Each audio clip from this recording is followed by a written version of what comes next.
Olá, tudo bem com você? Estamos de volta com o programa Doses Apocalípticas. Cada vídeo aqui a gente tenta analisar alguns aspectos interessantes. Não dá para falar tudo, né? Porque a proposta aqui é de sermos realmente mais resumidos, mas quem sabe despertando em você o desejo de estudar mais, ler mais sobre isso.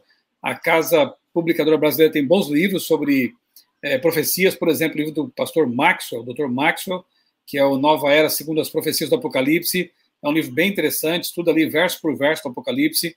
Temos o site apocalipse.com, com muito conteúdo bom ali, vídeos, estudos, artigos, inclusive essa série aqui, Doses Apocalípticas. E se você perdeu algum vídeo aí para trás, não se preocupe, você tem acesso a esses vídeos aí, tanto no site apocalipse.com, quanto em meu canal no YouTube, na playlist Doses Apocalípticas. Estamos agora finalizando uma série de 5 estudos. Felipe Lemos e eu analisamos aí as 7 trombetas. Estamos agora completando com a 7ª trombeta, nosso 5º programa. Para começarmos depois, no próximo vídeo, a análise do capítulo 10 do Apocalipse. Vamos avançando até o 22 aí. Fique conosco, tá? Não perca nenhum desses programas. Felipe Lemos, o seu olá. Olá, Michel. Olá, amigos. Um enorme prazer continuar essa jornada de estudos da Palavra de Deus, especialmente do livro do Apocalipse. Muito bom estar com vocês. Que bom. Como eu disse, então, nós já estudamos aqui a 1ª, 2ª, 3ª, 4ª, até a 6ª trombeta. E agora nós vamos estudar a 7ª trombeta, só que tem uma curiosidade, né? Na verdade, mais uma vez, assim como João fez lá nos 7 selos, ele interrompe a narrativa, justamente no 6º selo. Ele vai dedicar o capítulo 10 e o 11 para tratar de outros detalhes interessantíssimos que veremos mais adiante, né?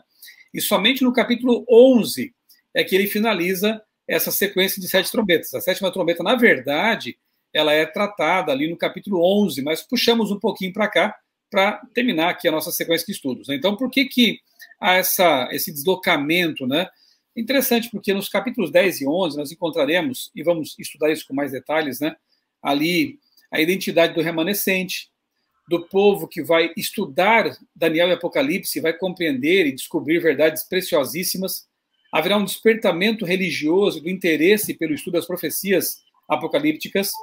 Depois, no capítulo 11, nós vemos ali uma besta misteriosa que surge do abismo e começam. O Felipe até já deu uma pincelada nisso, né, no programa anterior, quando falou da 6ª trombeta, né?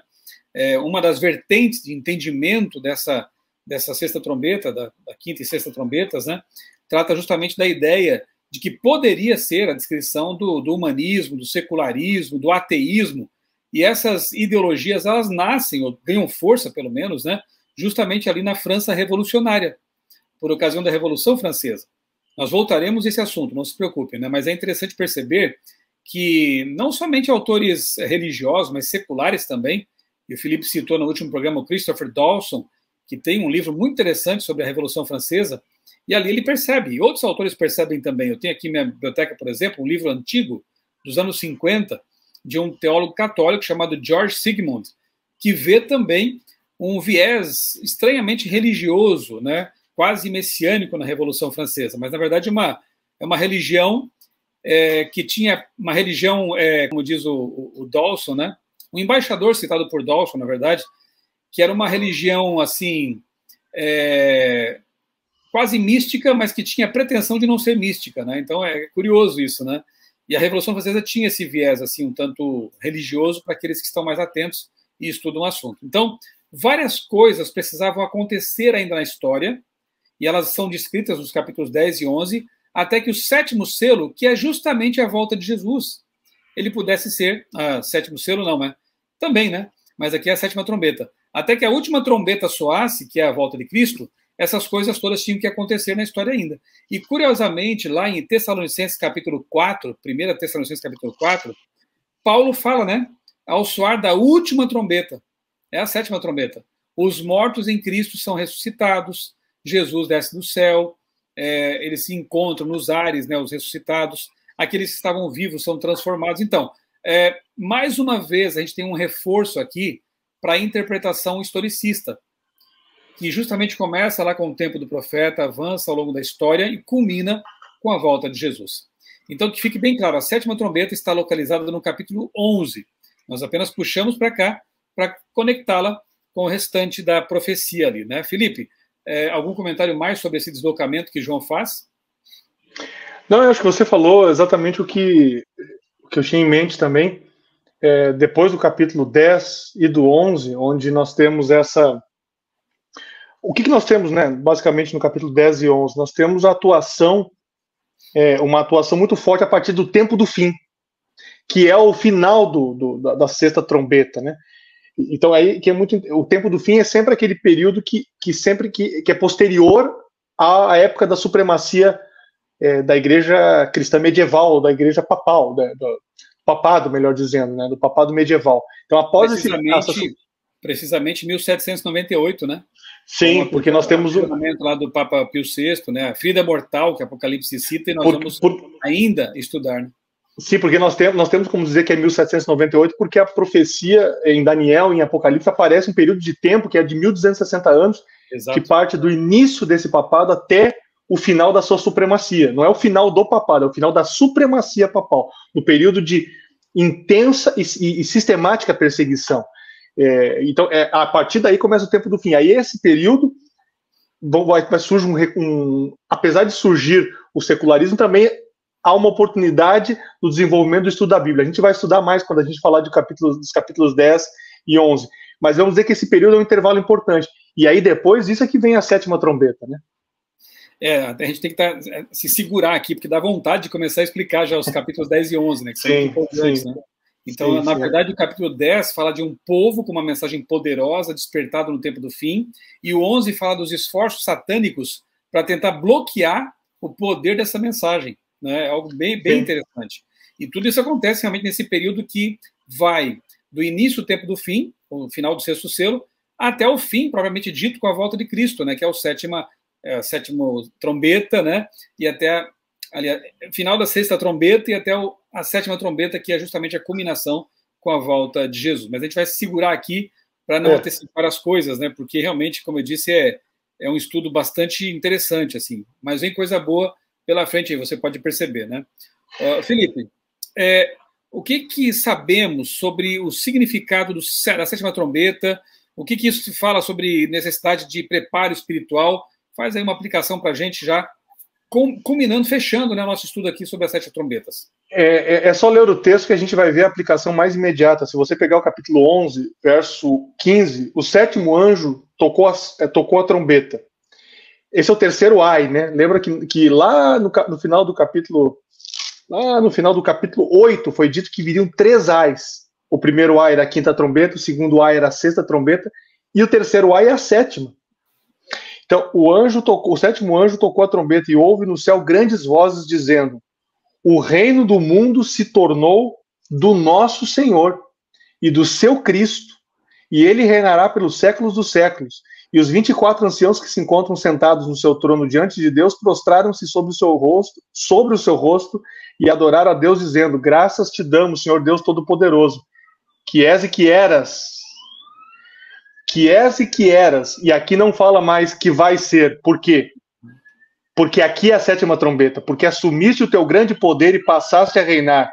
Na verdade, as nações se enfureceram, chegou, porém, a tua ira e o tempo determinado, para serem julgados os mortos, para se dar o galardão aos teus servos, os profetas, aos santos e aos que temem o teu nome, tanto aos pequenos como aos grandes, e para destruírem os que o destroem a terra. Às vezes as pessoas querem adivinhar o que é a sétima trombeta e ficam inventando especulações. Basta ler o texto para você ver qual é o significado. Então, a sétima trombeta é a revelação do mistério de Deus. Qual é o mistério de Deus? É a salvação. Na verdade, não é um mistério porque ele é oculto, mas ele é um mistério porque ele realmente não é compreensível para o ser humano como esse amor foi tão grande a ponto de se manifestar para o ser humano. E aí as boas novas de salvação aparecem. Significa dizer que a partir do período do tempo do fim, o povo de Deus fiel a ele estaria envolvido na proclamação final, que é o que a gente vai ver em Apocalipse 14, e aí a sétima trombeta é o ápice de tudo isso. O domínio de Jesus de uma vez por todas. Não fala mais aqui, aquele que virá. Não, porque ele vem a sétima trombeta. Seu reino é chegado. Então tem um paralelo total com Daniel 2:44, que é a pedra não cortada por mãos que quebra a estátua, representando aquele reino que nunca vai passar. E aí você tem uma retomada de Apocalipse 5, Jesus como entronizado, e é uma menção às nações que se iram contra Deus e seu povo. E qual é a grande aplicação, qual é a grande questão para o preparo, né, Michelson? É muito simples. Você e eu precisamos estar em dependência, em regime de dependência com Deus, em conexão profunda com Deus. Porque Ele rege e Ele vai instalar o seu reino de uma vez por todas, completamente, um reino eterno que não vai mais passar. É um reino que não vai ser substituído por outros poderes. E aí a visão termina, né, com uma abertura do templo de Deus no céu, onde é vista a Arca da Aliança. Isso está no verso 19 do capítulo 11. A Arca da Aliança lembra-nos da Tábua dos 10 Mandamentos, da obediência a Deus, da fidelidade. Tudo isso nos faz entender que nós precisamos nos manter fiéis a Deus, dependentes de Deus, preparados. Sétima trombeta não é para ter medo. Não vai aparecer uma revelação de Deus querendo destruir o ser humano. Não. A destruição dos ímpios não será porque Deus é mau ou ele é impiedoso. Não. As pessoas terão tomado suas decisões, terão decidido de que lado querem ficar. Mas pode ter certeza, o grande intuito de Deus, é dito ali, né? É chegada a sua hora, assumisse o teu grande poder e passasse a reinar. As pessoas, os seres celestiais, os seres que circundam a Deus, eles se alegram de vê-lo, de encontrar com ele. A sétima trombeta é, acima de tudo, um momento de profunda alegria e gratidão. Que desfecho maravilhoso, né? Mais uma vez, né, Felipe, percebemos que já estudamos aqui as 7 igrejas, as 7 cartas, e fica muito claro que estamos vivendo o período da 7ª igreja, Laodiceia, e já faz algum tempo, né? Estudamos 7 selos, já estamos percebendo também que estamos no finalzinho da profecia. Mais uma vez agora, ao estudar as 7 trombetas, percebemos que estamos vivendo realmente no fim do tempo do fim. Todas as sequências proféticas, todas as profecias aí bíblicas, apocalípticas, mostrando para a gente, né, na estátua ali, só falta a pedra bater no pé da estátua, Daniel capítulo 2, que estamos bem próximos da volta de Jesus. Então, um tempo solene, um tempo de preparo, um tempo de contrição, um tempo de reverência e de percepção de que precisamos realmente estar preparados para a volta de Jesus. Felipe, só para fechar então, porque pode ser que alguém tenha, quem sabe, pegou esse vídeo aqui, porque o título chama atenção, né, a 7ª trombeta. Por que nós, como adventistas, por que a nossa igreja entende que as 7 trombetas não são as pragas e não podem ser deslocadas para o futuro, mas, mais uma vez, elas fazem parte de uma sequência que corresponde à visão historicista de profecias apocalípticas? Bom, basicamente por 2 razões. Primeiro, porque as trombetas elas aparecem num contexto após a entronização de Jesus e o início do ministério intercessório. Inclusive, seja o anjo lá do incensário, seja Jesus ou seja um anjo, o fato é que ele aponta para um ministério de intercessão, e a partir daí começam a ser apresentadas as trombetas. Então as trombetas funcionam como juízos de advertência, de admoestação, de aviso, né? Vamos colocar em palavras mais comuns para que as pessoas possam entender. E segunda razão é que essas trombetas, elas fazem parte de um período histórico. Inclusive, para um entendimento, elas estão ainda em processo. Então, se elas estão em processo ainda, é porque existe chance de arrependimento, existe chance de conversão. Embora elas sejam focadas nos inimigos do povo de Deus, elas também mostram que existe a possibilidade de conversão, de arrependimento. Se elas fossem as pragas, as 7 últimas pragas derramadas, elas viriam já em caráter definitivo, seriam derramadas somente sobre os ímpios, como são as pragas, nós vamos ver isso nos capítulos 15 e 16, e elas seriam efetivamente um juízo que não estaria precedido pelo trabalho do ministério intercessório. Pelo contrário, a gente vai ver no capítulo 15 que elas vêm depois que o ministério intercessório cessa, acaba, portanto não há mais chance de arrependimento, né? Só para deixar claro então que as pragas, elas passam a cair sobre a terra sem mistura de misericórdia após o fechamento da porta da graça, esse evento que a gente conhece como acabou, não tem mais intercessão, não há mais mediação no santuário celestial, né? Então, se ainda há mediação, se ainda há advertências e convites e chamados e apelos, a porta da graça não se fechou. Exato. Então não podem corresponder às pragas, porque quando as pragas caírem, esse evento terá acontecido já. A porta da graça terá se fechado. Então não faz sentido falar em intercessão, em advertência, após esse período, né? Fica bem claro, então, que elas antecedem as pragas descritas no Apocalipse. Mas que fica, então, essa tônica final aqui, né, Felipe, de que ainda há tempo, ainda existe graça, ainda existe oportunidade, e que Deus espera de nós uma resposta. A resposta é aquela pergunta, né, dá-me, filho meu, o teu coração. Então, que nós possamos entregar nossa vida a Jesus, nos preparar para a breve volta dele, e entender mais uma vez que essa vinda de Cristo está se aproximando rapidamente. Um grande abraço para você, que Deus abençoe grandemente a sua vida, a sua família, e esteja conosco aí na sequência. Teremos aí grandes revelações pela frente e que com certeza vão nos trazer um impacto, né, não só sobre a mente, sobre o coração, mas também no nosso preparo para a volta de Jesus. Fica com Deus e até o próximo programa. Continue conosco. O Apocalipse é a revelação de esperança. Muitas oportunidades ainda de compreendermos essa mensagem maravilhosa de Deus para a nossa vida virão por aí. Que Deus nos abençoe.